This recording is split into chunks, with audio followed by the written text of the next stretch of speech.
This book has been out for a few years now, and it's really good, all the secrets of how to live cheaply and healthily and happily. And this one's got vastly more still. It's got a DVD that you just wouldn't believe how much. I call it Dr. Pat's Awesome Library. So grab it while you can. Just phone me up sometime.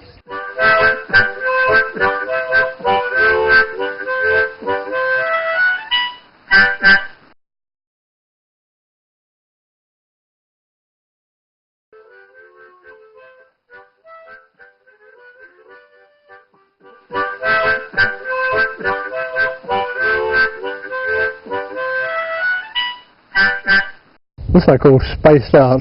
It's my awesome Aussie contributions to aerospace research in America and elsewhere, and all on virtually zero budget. Oh hi. Ancient Chinese rockets stimulated astronautics. I existed when Hindenburg passengers were whining, dining and dancing above Atlantic storms when 1930s Dr. Hugo Echner planned 500-seat jumbo airships. Professor Robert Goddard invented liquid fuel rockets, and Nazis paid only 50 cents for his Yank patents that designed V-2 rockets to bomb Britain. Catholics were disallowed until a Pope's dispensation to go into space. Wartime Kindy was modelling workable warplanes and Meccano inventions. Dreams were of Red Giant and fierce electric blue stars at junior school. Professor Pickard's space balloon trips and paper plane competitions. 1946, after Japan was decked, a colossal dud V-2 stunned us at London's Science Museum in 1947. Sunderland flying boat, only metres above Pyramids and Victoria Falls, took us to Durban in 7 days from Britain. Space escape and future visionist peace cynic us junior schoolers, inspired by Guy Fawkes' rocketry, realised orbit colonies needed an enormous boosted V-2, originally a German A4, financed hopefully by my selling 2 Bob crystal sets. 1947 Perth, bus drivers taught me plumber soldering for 1-valve shortwave and tiny elastoplast tin radios, which was a precursor to the awesome 3-nation electronics career. As 13-year-old at 1947 Western Australian University Nuclear Medical Conference, I got all delegates' signatures, including Kerr Grants and Sir Mark Oliphant's. Brutal 1950s high school forced escape into Popular Science magazine and restoring archaic laboratory equipment. Enlightened teacher Brutus Boyd formed the Faraday Club, where we presented papers on white dwarfs, etc., and his gorgeous chemist wife's munchies. Evenings with her alone at Sydney rocket fuel seminars were haunting. When at school and uni, in private papers, I'd push classical physics to reproduce Einstein's famous cosmological equations, besides more in electronics, gravity and quantum mechanics. These my mum put outdoors from imagined mildew until blown away forever. Devastated, albeit hypnotist claims he can retrieve my memory lost. Flying saucer books like Frank Scully's Before US Military Blue Book Repression were scanned for safer propulsion. My related article was unpublished until 1990s, and magazines seemed to prefer Mystique. 1940s to 1950s Hobbies Illustrated magazines detailed thrill projects like a V-1 flying bomb for bicycles. Racket rejected the testing. Hillhoist dubious starting speeds also rejected ramjet models. Science fiction radio Mars Landing and movie Destination Moon galvanized me. As 1950s Sydney Uni student, I haunted Aerospace Library lunch hours and Chesley Bonstall picture books where Sydney Harbour Bridge sunset became molten planet like Mercury, plus British Interplanetary Society articles from JBS Haldane's Space Hydroponics to Shepard's Near Optical Velocity starships. Awesome stuff, plus Willie Lay's rocket tomes at Graham's Library Bookshop. 15 to 20 postgrad 1950 articles like iron rockets economizing synchronous Earth satellite cable elevators that I conceived, orbit mathematics and Einstein Hall cosmology. I became 1956 Fellow of the British Interplanetary Society. corresponding with ex-Nazi NASA boss Werner von Braun, suggesting superior space hardware like my top-up rocket, where a V2, a Viking and a WAC Corporal should be parallel fired with the biggest rocket topping up the smaller rockets until cast-off, with all rockets being blasted off at the same time to maximize acceleration and achieve budget pilot orbiter years earlier than Russia. Thus I preempted space shuttles. But series-fired Apollo mustn't stop, he apologized. Girlfriends like 1950s Heron Island Beth Miles became space nerds. Her NASA-trained daughter and Yank husband became junior school space teachers, and they still are, as far as I know. Recalling astronauts Mr. Power and Andy Thomas, do you remember them? 1954 Sydney Uni physics partner Dr. Phil Chapman headed for Antarctic. Well, I confronted his girlfriend, or comforted at least, Robin.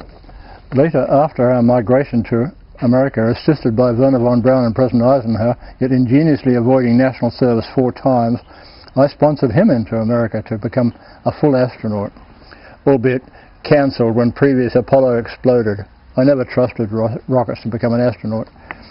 Final characteristic of transistors from 1945 quid jet radios thesis landed me in 1955 to 1958 CSIRO Solar Physics Electronics by Dr. Ron Giovanelli and nude photo crazy CEO Alan Driver. Alan Young was World War II radar boffin role model. Fantastic electronics. International Geophysical Year, IGY and CSIRO wanted a solar-guided telescope and spectroheliograph controller. Red alpha, H-alpha, hydrogen alpha light solar movies from future wife Fran and Leo filter to measure magnetic field on the sun's surface and actually look into different solar atmospheric levels. Results she sent to Cold War Russia, no less, as movies of the sun, to American Kit Peak and to Penrith Radio Cross astronomy folk. Turned out that smoggy Sydney had the sharpest pictures. After 1958 Fiji Paradise Nuptials, it was Propeller Super Constellation and then 35 job interviews for California Dreams. Among plenty, I patented awesome super sensitive, not usual wardrobe, but fist-sized satellite mass spectrometer. It's measuring the space gases analysis for moon landings before people went there. My extraordinary self-adjusting patent tube amplifier had 10 million ohm feedback resistors and micro glass switches to detect a few thousand atoms per second.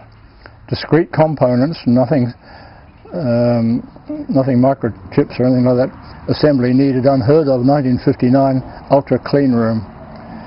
Must have been the first, I think.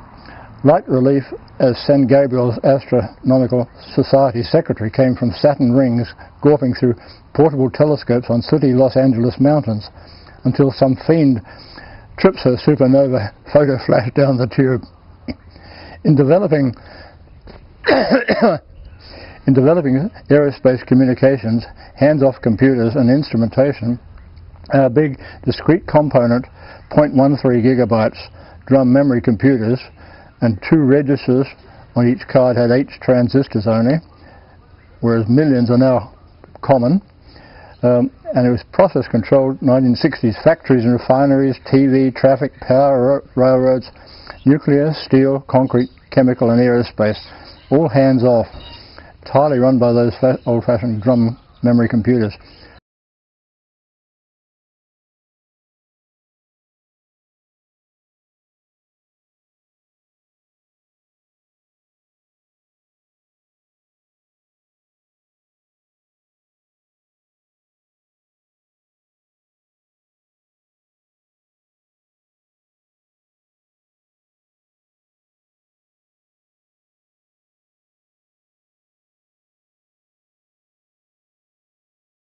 I found escort girls to cuddle a US Navy acceptance inspector for more time to fix a valve and transistor circuit.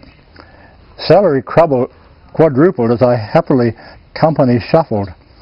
Padding aerospace contracts Northrop sought. In one weekend they were seeking 500 doctorates per week. Jet Propulsion Laboratories conferences run by Kiwi Pickering included pseudo-noise interplanetary telemetry, automatic checkout, and a forum on space medicine versus telemetry apathy, which clashed. People can't be interested in everything. I viewed satellite manufacture at Maryland Navy Base, escorted by NASA planetary gases boss Mrs. Edith Meadows. Even to the loo I had to be taken. I hadn't got a security clearance, which soon hastened my security clearance for me. First retirement was I was 29, an electronics garage on Family Malibu Beach, making lamp dimmers and power controllers and cable analyzers. And I wrote many articles, but wife forged all the checks from the articles, so I had to go back to work again at Packard Bell, which still exists, 1964, designing Apollo Saturn booster rocket computer automatic test systems at the Marshall Space Flight Center, Alabama, to rubberneck at the gigantic assembly system. I managed a group publishing 2 colossal analysis and prediction of future automation and space voyage manuals, which became later my doctoral in part. I predicted Vietnam jungle muon nuclear particle communications, which actually proved possible, modulated by gigahertz signals, as Dr. Richard Arnold proved, or planets' slow communication via neutrinos. We should search for alien nuclear SETI signals, not negligible radio power. Surviving 2 tsunamis and 3 hurricanes, I returned to 1965 Brisbane via my own sailboat, Pacific Sail Charter. With Aussie Spaceport talk, I say forget it and deploy an old Brisbane-based B-52 bomber to orbit blast cheap Joey instrument rockets from 14,000 meters. Popular Science, May 1989, showed my earlier concept using 3-stage Pegasus Delta Wing solid fuel off-the-shelf, a half-ton payload rocket was quite feasible.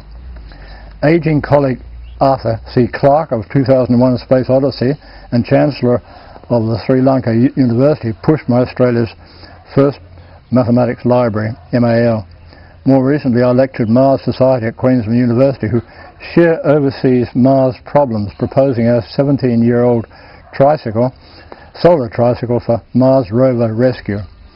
Old Sydney University hypersonic cannon still belongs now to the Queensland University for scramjet experiments.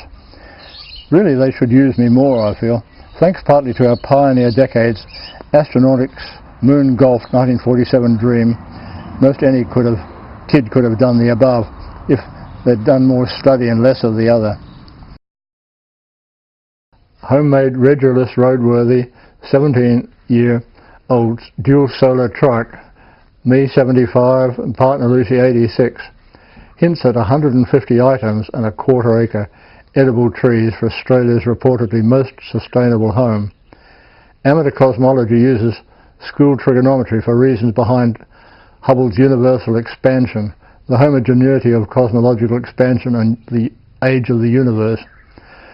So kids, get with it. You can prove how long the universe is very simply.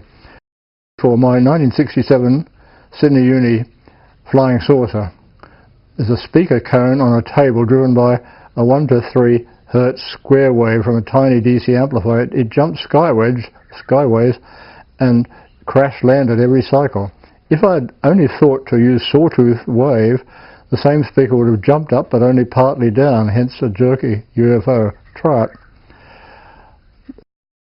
13 proposed unidentified flying object physics and levitation ideas are published in 1997 Exposure, Volume 4, Number 3.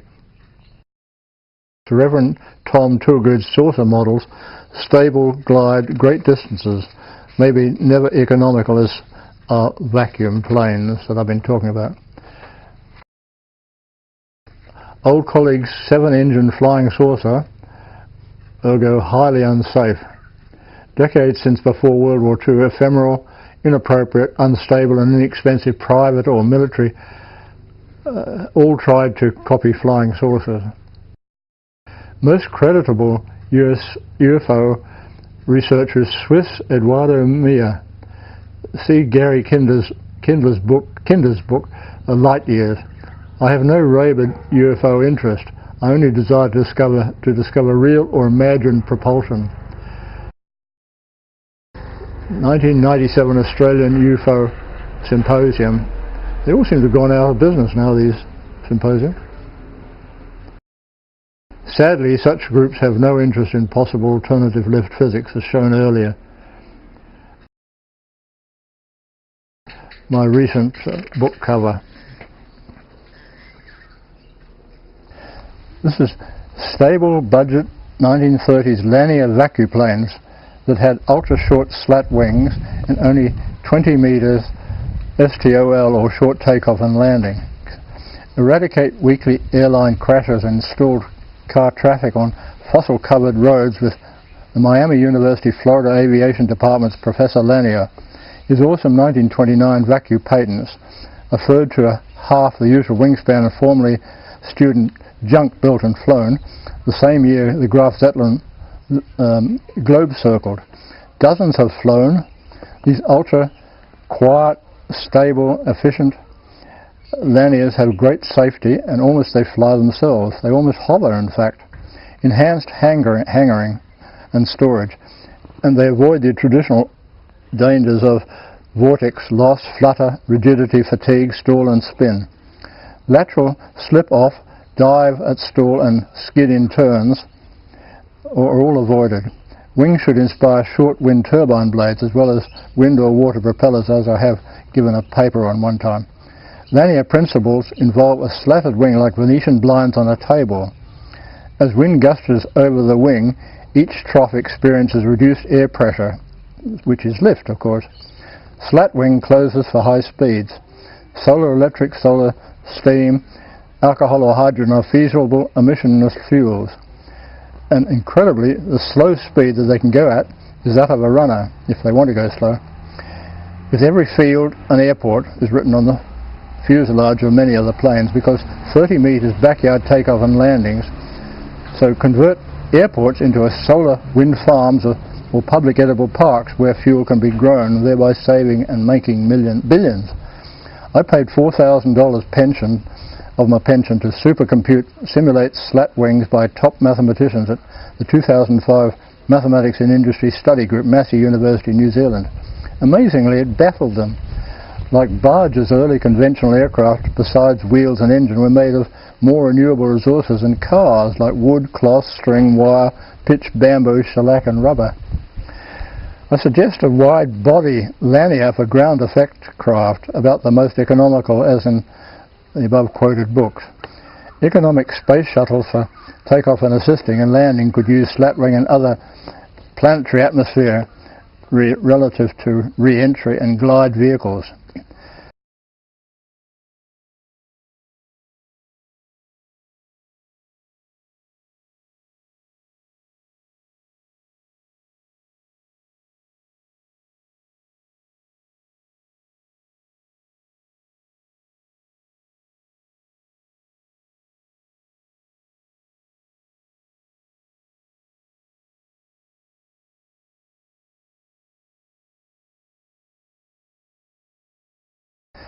From 1940s, after his father died just before Pearl Harbor, his son Edward managed New Jersey's Lanier Aircraft Company.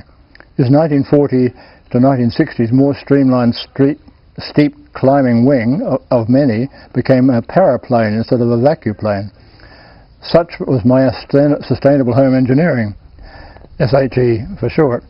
Could society want better aircraft? Doubtless. But where are Laniers now? Or 100 miles per gallon British 1920s planes, or windmills driving water propeller sailboats without tacking, or 1920s sound film hours instead of scratchy records. For aircraft mini controls, I propose A. Split port and stop or slat wing surfaces to control lift and roll. B. Fuselage mounted variable slat patches, tinier than conventional tailplanes, to control pitch and yaw. And C. Modern technology and light structures. Later successful Lanier's vacuum jet airfoil circulation augmenter and boundary layer control device acts as a parachute if the engine fails. Curiously, little Lanier data exists, though from CD PowerPoints and reports and patents I have made available. Alas for Lanier's hope, seems few orders forthcoming as buyers preferred high performance to improve low speed or greater safety. 1970 last paraphoto was at a pathetic New Jersey Flying W Ranch airfield, closed sadly, without engine or propeller. Slatwings have held my fascination and awe since 1976. Pathetically, nobody else's. So 2000 for the first model I witnessed flying in a controlled all linear, all lift and control surfaces model. Also $200 for quality photos of a full-size flying linear vacuum plane. Linear vacuum plane patent, not too graceful, combining slats with airfoils for tiny footprint bigger than necessary. Flying version wingtip discs avoid vortices. Professor Lanier vacuum plane and shows his 1929 plan view patents. I'm not convinced big low pressure chamber under slats is necessary. Alexander Lipich's ram wing ground effect machine, GEM, is very clear here. Height about 1 meter, incredibly efficient, cheap maneuverable, and it clears obstacles. Russians built huge multi-jet military units. Try the Lanier wing version instead. Paraplanes flying out of helicopter areas have hinged slots on top and below wing, as above sketch and photo. For speed, both vanes retract as below. Separate left-right vane control could replace ailerons, etc. Left, Edward M. Lanier, Professor Sun stands, Lee Riley in the cockpit, and note the under-wing scoops that are open. See tiny motor. Top flying paraplane with wing bottom scoops partly open. More paraplane 1N9060H. See the motto in every field and airport. Paraplane 1N9060H. Evidently no one has stalled this unusual lightweight.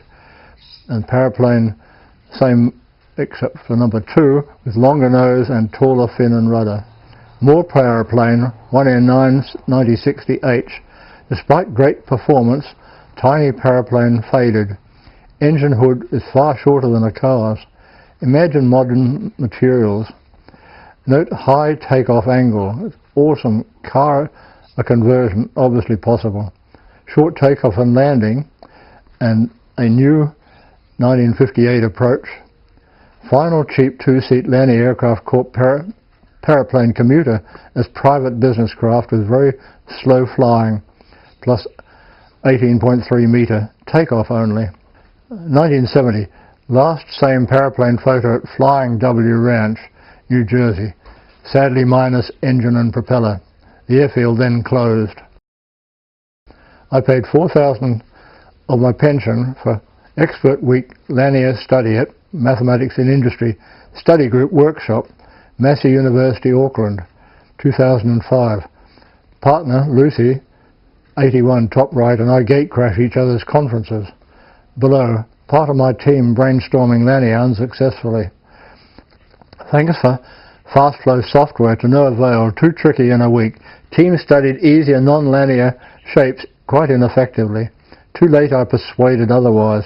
We glided a crude card Lanier from university roof at the right.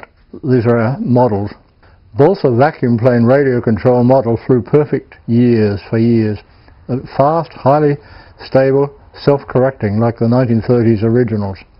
To heroes, wartime Coral Sea battle HMS Hobart against bridge with Kiwi Father Captain Howden. It looked bigger than Sydney. Clumsy amphibian plane between funnels. Ship Lanier's ideal because ship speed plus wind speed exceeds the Lanier stall speed, so you can avoid a catapult. Lanier's needed on this 1968 tramp New Zealand war record freighter MV Havana I commanded among headhunters out of Vanuatu, but formerly 1964 Moreton Bay whale watchers. Homemade, roadworthy, regular 17-year tricycle car, and I'm 76 and Lucy's 87.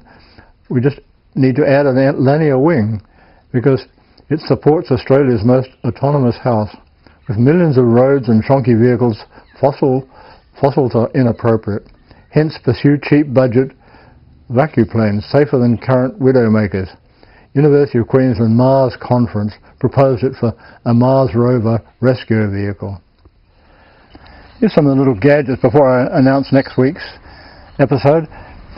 Well, not gadget, but this one is getting on for a gallon of marmalade with only a fifth of the normal amount of sugar and no water added. On a cooked wood stove, this one, which is I call my Helix stove, and it's got afterburning and air preheating, so it doesn't smoke at all. You can run this inside a house with other smoke detectors and it won't trigger them, as we have done at conferences. This is my solar right conical solar cooker. You put a jar in there painted black, and we've made several big ones, and this is the blender made from a starter motor. It's a pretty wild machine, that. It blends all the fruit up in about 20 seconds in that big pot. So next week, reportedly having the most sustainable and emission-free solar demonstration home in Australia, we'd like to share our secrets for comfortable frugal living on 5 or less, about 3% pension over a third of a century or near 80 years that I've been working on this.